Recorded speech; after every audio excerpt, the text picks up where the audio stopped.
In the dead of night, inside the cold stone walls of Katice Castle, there was a sound that chilled the servants to their very marrow. It wasn't a scream, at least not at first. It was the rhythmic, metallic scratching of a needle against a silver bowl. A tiny sound, delicate, repetitive, the kind of sound that becomes unbearable precisely because it is so controlled.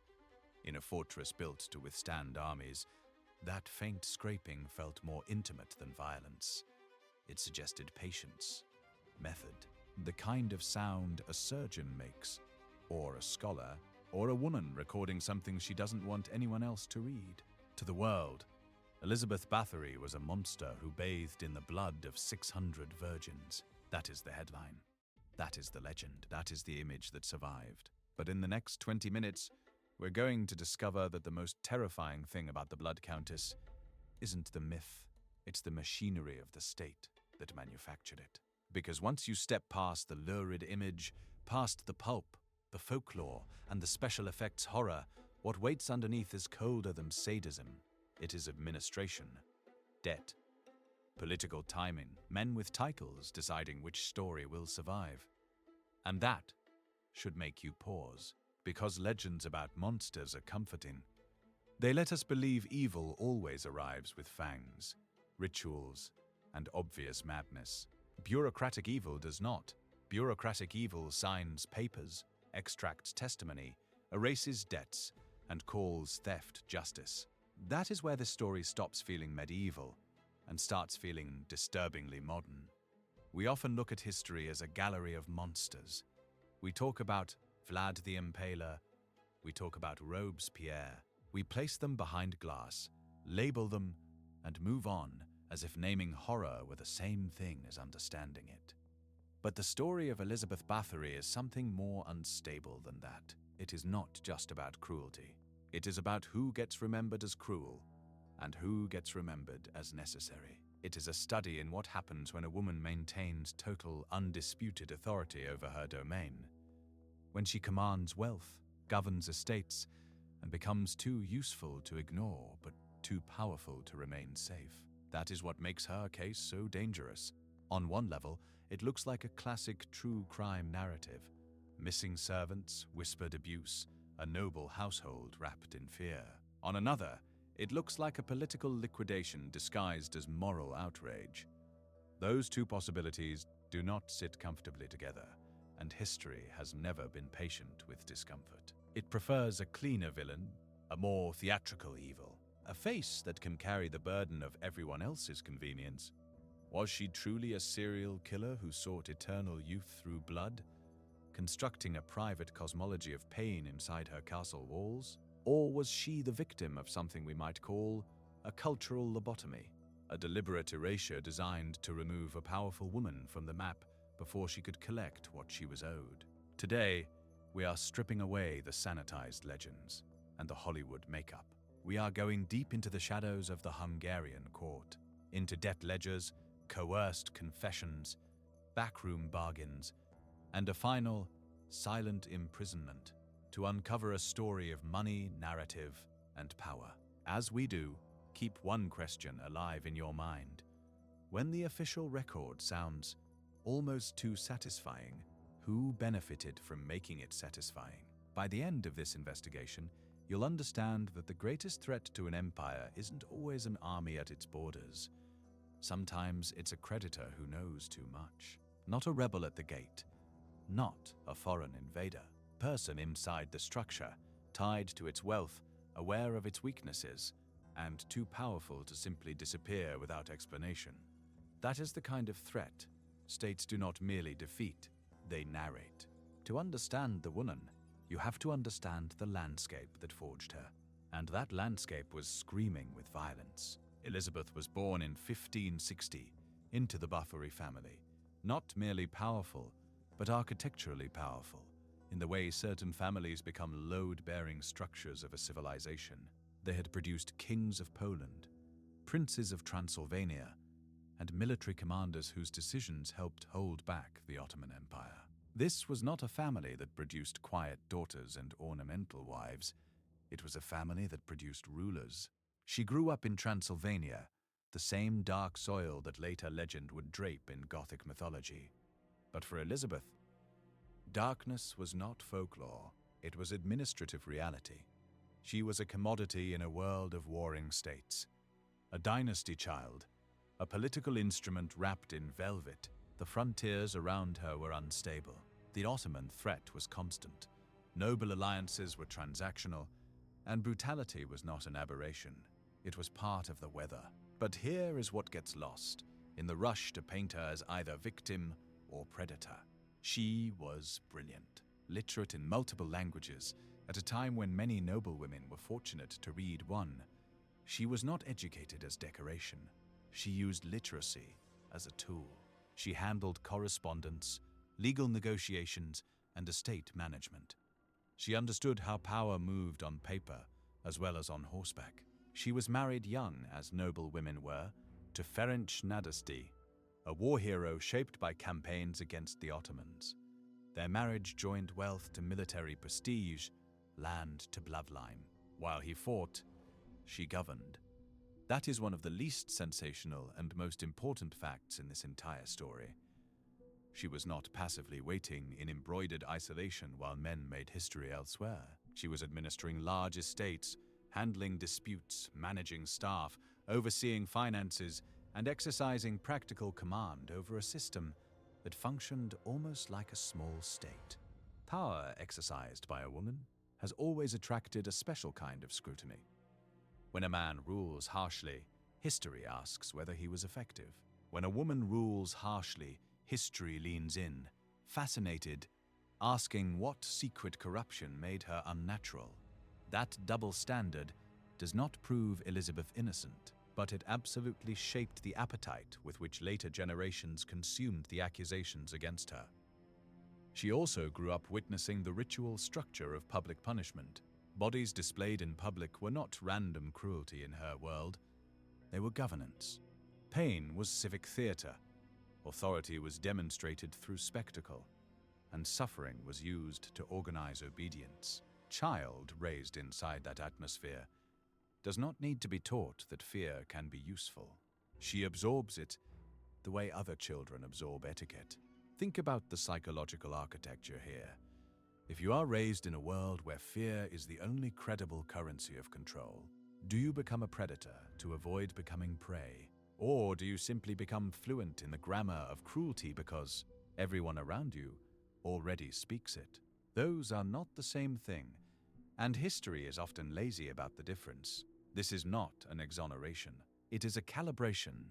We need to understand what Elizabeth was before we can understand what was done to her.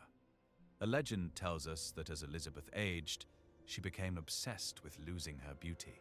We are told she discovered, through some dark collision of pseudoscience, vanity, and occult ritual, that the blood of young girls possessed restorative power, long life substance, that could harmonize her fading body with the forces of youth.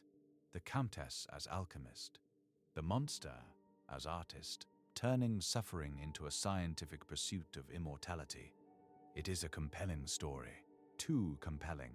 It has the airtight symbolic logic of a fairy tale. Vanity as the fatal flaw, beauty as the weapon, blood as the price. It flatters the imagination. It tells people that evil is decadent before it is administrative. And structurally, it is almost too perfect. Not just a crime story, but a cultural fable about female decay, female desire, and female power left unsupervised. That is one reason the myth survived. It doesn't merely accuse Elizabeth of cruelty. It accuses her of violating the proper relationship between age, beauty, and womanhood. In other words, the story was never just that she was violent. It was that she was unnatural. But here is the truth that most popular tellings skip. There is almost no contemporary evidence for the famous bloodbaths. Not a medical record, not a reliable eyewitness account from the time, not a contemporaneous report that can firmly support the most famous details. The stories of silver basins, ritual bathing, and hundreds upon hundreds of victims hardened into the record years after her death, when chroniclers were already working in a world that had accepted her monstrousness as fact. And history has done this before. Octavian understood that defeating Cleopatra militarily was only half the work. If he wanted to erase her politically, he had to narrate her as something more than a rival queen. So he turned her into an Eastern seductress, sorceress, a woman of dangerous appetites and foreign corruption. He aimed cultural anxiety at her reputation with surgical precision. It worked so completely that 2,000 years later, many people still remember the myth before the statecraft. Elizabeth's enemies used the same playbook. They painted her not as a politically dangerous noblewoman with wealth, leverage, and inconvenient autonomy, but as a creature of ritual appetite, decadent, feminine intimate, and morally contagious. Because ordinary crimes invite ordinary scrutiny, theatrical crimes produce moral panic, and panic is easier to weaponize than evidence. Why do we find it so easy to believe a woman would bathe in blood, but so hard to believe a king would lie to steal her land? Ask yourself honestly which version feels more historically familiar: the sorceress Countess in a crimson bath, or an indebted monarchy using torture, rumor, and legal improvisation to solve a financial problem. Does not mean no one suffered under her authority. Noble households were harsh places. Servants could be beaten, discarded, broken. The point is not that the error was innocent. The point is that the most famous allegation, the blood bathing the impossible arithmetic of victims, the near-mythic vanity of it, rests on ground much shakier than popular culture admits. Once that ground starts to crack, the whole image begins to wobble. In 1610, the machinery of power finally began to turn against Elizabeth. To understand why it moved when it did, you need to understand something about money, and about the specific danger posed by a creditor who also happens to be politically powerful. The Báthory family, and Elizabeth in particular after her husband's death in 1604, had deep financial ties to the Hungarian crown. Her household, like many great noble houses on unstable frontiers, had helped sustain the military and political structure of the kingdom through war, administration, and money. These were not casual obligations. They were the kind of debts that accumulate quietly for years and become catastrophic once someone powerful insists on repayment. King Matthias II owed the Báthory family an astronomical debt, large enough that repayment would have redistributed meaningful power back into the hands of a widow who was already too independent, too competent, and too difficult to control. Woman with estates, influence, and a royal IOU was not a manageable figure. She was a structural problem, and the law offered a solution cleaner than repayment. If a noblewoman were found guilty of a capital crime, her debts to the crown could disappear, and her estates could revert to the throne. Suddenly, morality and solvency pointed in the same direction. Suddenly, there was a reason not merely to discover wrongdoing, but to discover monstrosity, because monstrous defendants do not inspire procedural caution. They inspire appetite. The king sent Count Georgi Thurzo to investigate. But this was not an investigation in any modern sense. It was choreographed state theater. Thurzo was not entering a neutral inquiry. He was entering a political field in which the acceptable outcome was already visible. The real question was not, what happened here? It was, how do we produce a result that removes the problem without destabilizing the kingdom? He did not pursue rigorous evidence. He reached instead for one of the most reliable tools of pre-modern power, confession under torture. And that phrase matters, because torture does not reveal truth. It industrializes narrative. It extracts whatever story authority is prepared to reward. Pain is not a lie detector. It is a machine for manufacturing agreement. Elizabeth's servants were brought into the dark, literally, isolated, starved, pressured, broken. And we know from the history of coerced confession across cultures and centuries that people will say almost anything to make the pain stop. They will describe things they never witnessed. They will accept details fed back to them. They will build a monster out of desperation, because the pain is immediate and the story is abstract. They described the needle scratching the silver bowl. They described ritualized cruelty, They gave the king his monster. Notice how that testimony works. It does not merely accuse, it supplies texture, not just guilt, but imagery, the bowl, the needle, the intimacy, the tactile detail that makes a story spread and survive, because a state does not merely need a verdict. It needs a memory that will outlive scrutiny. There were also reports of dead and dying girls linked to her estates, and that cannot be brushed away with revisionist fantasy. Something was wrong in that household, something severe enough to generate fear, rumor, and intervention. But history becomes most treacherous precisely here, because the existence of abuse does not automatically validate every extravagant claim later attached to it. A violent noble household can be real. A politically useful exaggeration can also be real. Both can be true at once, and the state is very good at stepping into ambiguity and enlarging the part that serves its purpose. Elizabeth herself was never given a meaningful chance to answer.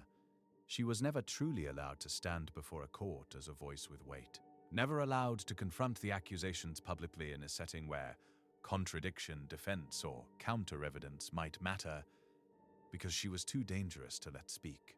But Elizabeth was a Báthory, and you could not simply execute a woman of that bloodline without consequences. Her family connections ran through Hungary, Transylvania, and Poland like load-bearing beams.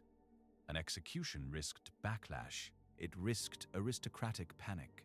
It risked turning her into a martyr or exposing the crown to charges of overreach.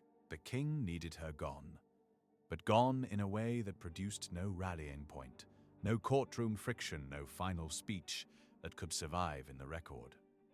So the state chose a surgical strike. They did not give her a real trial. They did not let her speak. They sealed her inside a room in her own castle. Stone by stone, the windows were bricked up. The door was mortared shut. Only a narrow slit remained for food. No public defense, no formal reckoning, no spectacle of justice, just containment. That silence is one of the darkest facts in the whole case, because trials, even corrupt ones, still create friction. They produce records, arguments, contradictions, and opportunities for resistance. Imprisonment without speech is cleaner, more hygienic. It turns the accused into an object, and once she becomes an object, power is free to write over her. Imagine the sensory reality of those final years. Damp stone, stale air, the scrape of a plate through a slit in the wall, the ache of joints in a room with nowhere meaningful to move. No audience, no defense, no control over time. Morning and night, slowly losing their edges, seasons becoming guesses. She spent 1,400 days there, 4 winters in the Carpathians, listening, perhaps, to the faint sounds of a world that continued without her. Servants in hallways she could no longer walk, bells in the distance, wind against the castle walls, history accumulating just out of reach. Perhaps that is the cruelest part, not simply the confinement, but the asymmetry. Her accusers remained social beings. They talked, corresponded, justified, coordinated. She became silence. A silence that could then be interpreted however power wished. Guilt, madness, remorse, monstrosity. All projected onto a woman who was no longer permitted to answer. When she finally died in 1614, the legend was already stronger than the person. Elizabeth Báthory, the widow, administrator, landholder, and creditor, had been compressed into Elizabeth Báthory the monster. Once that transformation was secure, history could begin decorating the cage. The state didn't just imprison a woman inside a castle, they imprisoned the past itself. They made themselves the only credible witness. They became the only voice left in the room. The real horror of Elizabeth Báthory isn't the 600 ghosts. It isn't the silver bowl, it isn't even the blood-soaked mythology that later centuries would embellish with Gothic pleasure. The real horror is what her case reveals about the mechanics of historical memory itself. History is not just a record, it is a selection.